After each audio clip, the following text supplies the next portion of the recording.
Hey, we got a tip of the day brought to you by Mossy Oak. Mossy Oak tip of the day. I start my Carolina rig. Let me tell you something. A lot of people have gone away from the Carolina rig using drop shot, using football head jigs, different things that have replaced it. There is no replacement for a Carolina rig. Let me just tell you that. I fish and I love to fish a football jig. I really do. And I fish a drop shot a lot. But it does not replace what a Carolina rig will do. Carolina rig is awesome. So you start out with an egg sinker, just a regular old, a lot of people call them a catfish sinker, an egg sinker. I like 1.5 ounces. And that's a big heavy lead, but I can throw it a mile and I can make good contact with the bottom and I feel the bottom. So I start with 1.5 ounce egg sinker. Then I put a little bead on there. I think the purpose for the bead is to protect the knot against the swivel. I use a little swivel. Now I've already tied a line to that swivel. I just took a piece of 10-pound test line and tied it to my swivel. Then I tie a Palomar knot. Anytime I can tie a Palomar knot, I do. That's why I go ahead and tie this knot to my swivel, because now I can tie an overhand knot, bring it through my Palomar, my loop, making it a Palomar, wet it, cinch it down, and now what I have is I have a swivel. Don't bite your line like that, use scissors. I have a swivel that's gonna stop my lead. It's gonna make that lead stop. It's gonna hit, maybe it rattles, maybe it don't rattle. I've never put a meter under the water to tell you it rattles. A lot of guys say, no, the reason I put the bead is I like that rattle when I shake it. Maybe so. I can't document that, but the reason I use the bead is to protect my knot. And I like to use, I got a 4/0 worm hook.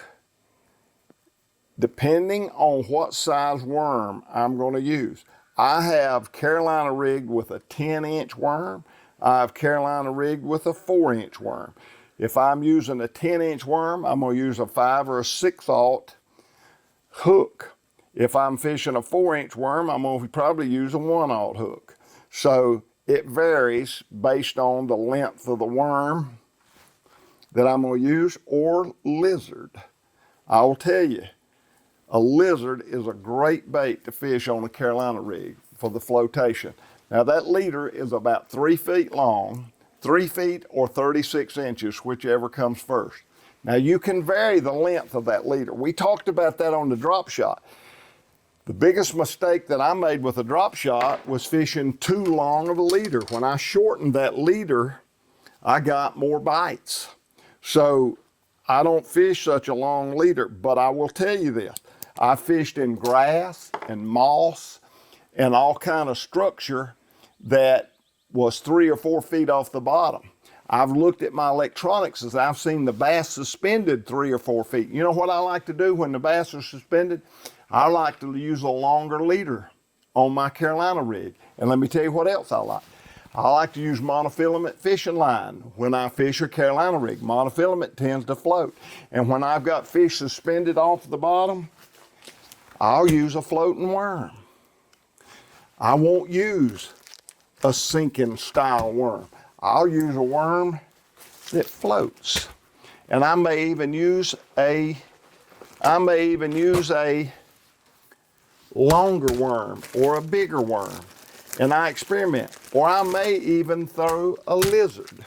There's something about a lizard when you want that bait to float up off the bottom, when those fish are suspended up off the bottom. There's something about that profile of that lizard that works on a Carolina rig. I can't totally explain that. I fished a bass tournament at Lake Martin one day, and I drew a partner. Back in my era, when you fished with your competitors, I drew a partner, and I was on a lot of fish on a ledge, 12, 15, 18 feet deep on that little break line, Carolina rig, and he started fishing a lizard, and he said, I got wore out last tournament I fished with a guy at Carolina Rig. He fished a lizard versus a worm. And I said, well, what's the deal? He said, don't ask me. I don't know anything. All I know is he was catching 2 or 3 to my 1. So I changed the lizard and I caught as many as him. Well, as it worked out, he started catching 2 or 3 to my 1 on a lizard. Don't ask me why. I can't explain it. But I changed over to a lizard. So I probably throw a lizard on my Carolina rig more than I do a worm. And I can't tell you exactly why, except I think all the moving parts and the way that little thing swims, it comes up off the bottom, it rises and falls more. All I can tell you for sure is for me, I get more strikes. You know, a lot of people ask me the question, well, when do you use a Carolina rig? When is the most beneficial to you? Man, let's just say we get out on a ledge and it drops off and you got a big flat. And those fish can be anywhere on that flat. Maybe you see one chase a shad up here or one breakwater over here, and they're not right there on that little break line on the tip of that point. They're scattered. So for you to fish that with a drop shot or you to fish that with a Texas rig worm, you spend 10 times the amount of time you will throwing that big old Carolina rig out there and dragging it. You can drag it faster, you can cover more water, you can cast further, and then you're more efficient on setting the hook because, again, the benefit you get from that little swivel. So when you get in a situation like that, a Carolina rig can't be beat. So I rig up Texas style my hook where I put the bait back into the, and I'll show you this, and sometimes we take for granted that everybody knows everything. You probably already know this, but there may be some that don't. I choke up on that worm, and let me tell you what I mean. Now, I don't hook that lizard right dead in the middle. I come off the side of his head, but watch what I do. Now, most people know this, but maybe there's some that don't. I bring that hook all the way through, and that way I just barely hook it back in it. See, it's still weedless. Maybe not quite as weedless, but the trade-off is it don't take much pressure to get that tip. See what I mean? That's a lot of plastic to set a hook from a long cast that you can throw with that 1.5 ounces. And that's one great thing about a Carolina rig. You cover a lot of water. Man, you can throw that thing a long, long way. And here's the benefit of that swivel. You make that long cast, it's a windy day, you're fishing, and the wind's blowing and you're out there on that ledge and you feel that little tick. Well, if you're fishing straight line, you may never be able to drop slack quick enough that he don't feel you. But with this swivel deal and you drop slack, your lead lays in place on the bottom. He don't feel that lead. Watch this.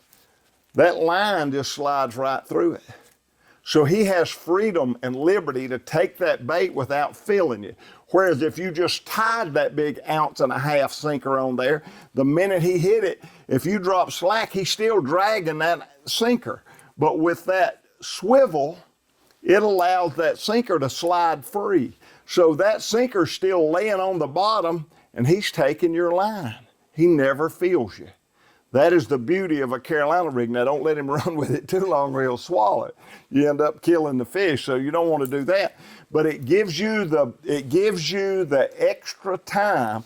When you feel that bump, you drop that slack immediately, then reel up and on a tight line, set the hook. And that is the benefit of a Carolina rig. You cover a lot of water, you can make long casts, you can fish it fairly fast because you got 1.5 ounce weight hooking to the bottom, and when he hits it, that 1.5 ounce weight is null and void because you got that swivel and it allows him to pull that line through. Don't ever think that a Carolina rig, plastic worm or lizard is obsoleted by a football jig or a drop shot. It serves a purpose that neither of those two do. It's a killer rig, so don't overlook the Carolina rig.